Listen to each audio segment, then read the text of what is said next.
Piero Pizzolon, storico di Ponzano Veneto. Per lei che cosa ha significato Metodio Chilaini? Padre Metodio noi lo chiamavamo e tuttora, anche se vescovo, lo chiamiamo Padre Metodio. Lui venne qui da studente, da chierico, quando era a Roma, a studiare nel collegio urbaniano. Venne qui d'estate, cominciò a venire qui d'estate, nei primi anni 70 e optò per Paderno dopo di aver tentato altre parrocchie qui della diocesi, perché Don Marco Giraldi lo accolse a braccia aperte. E tra i primi, diciamo, che allora ebbe la fortuna di conoscerlo fui io. E mi ricordo sempre un episodio molto bello, che lo portai sul campanile. E quando fummo sul campanile dico: ma guarda, vedi il panorama di Paderno? E lui disse: ah, che bello, che bello. Cominciava già a parlare in dialetto. In pochi giorni aveva imparato anche il dialetto veneto. E persona straordinaria, si tratteneva qui d'estate, qualche volta anche un mesetto, e qualche volta anche qualche anno aiutava il parroco per l'intera estate. Certo, per la comunità di Paderno significò molto, perché era la prima volta che avevamo un ospite di colore e fu una grande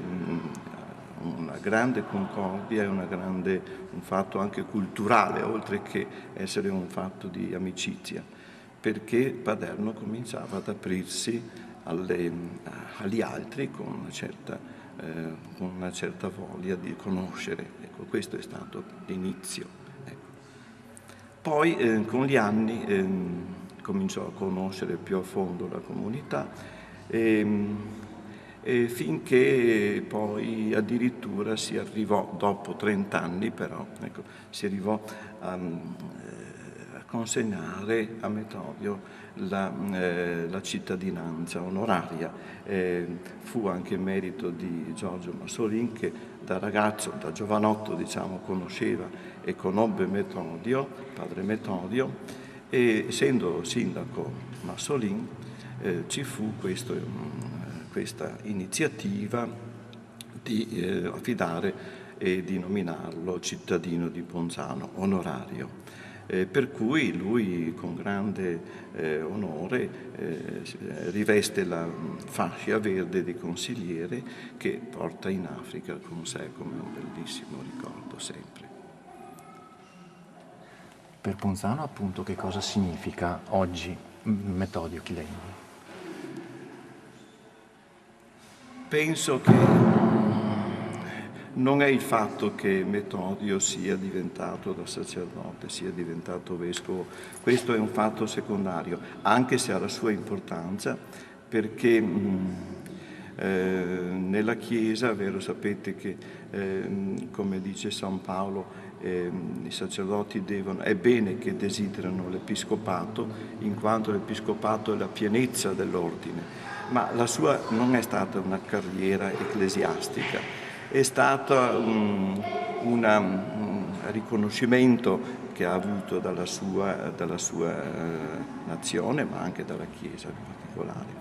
Era nato a Bukoba, vicino al lago Vittoria, una diocesi antica, una delle più vecchie diocesi della Tanzania, e ricordo quando andammo in Africa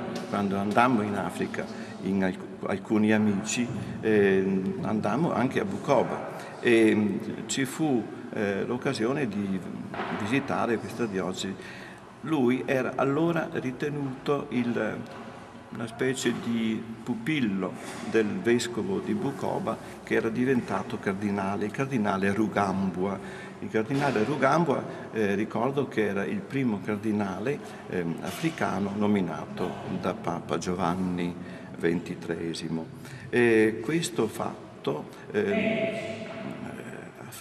in realtà è importante perché poi padre Metodio diventò vescovo e fu eletto vescovo di ausiliare del cardinale Pengo, che è il cardinale della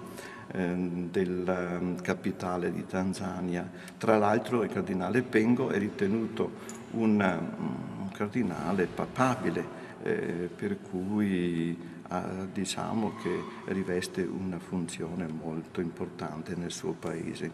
Una cosa bella che vorrei ricordare però, quando fummo noi amici con Bruno Milani eccetera e andammo a Katoma, nel suo villaggio, abbiamo visto casa sua. Ecco, questo volevo ricordare, importante. Abbiamo visto il papà, la mamma, la sorella e abbiamo visto anche il luogo dove era sepolto il nonno, una grande tomba in mezzo alle piante di banano.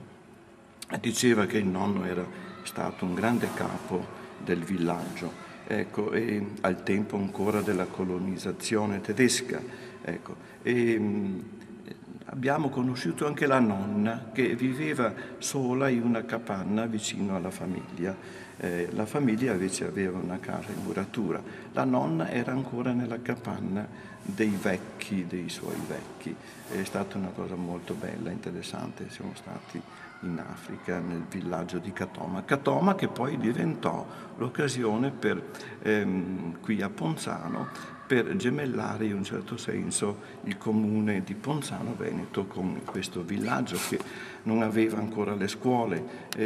Ci fu l'iniziativa nostra di costruire una specie di gemellaggio che io mi ricordo, volli proprio io non mettere la dicitura gemellaggio, ma una specie di patto di solidarietà. Ponzano e Katoma. Iniziò questo rapporto bilaterale e purtroppo non è stato continuato con una certa forza, con una certa iniziativa. Per cui speriamo che in seguito questo patto di solidarietà diventi una conoscenza reciproca tra le due comunità di Katoma e di Ponzano Veneto. Grazie Piero Pizzarò.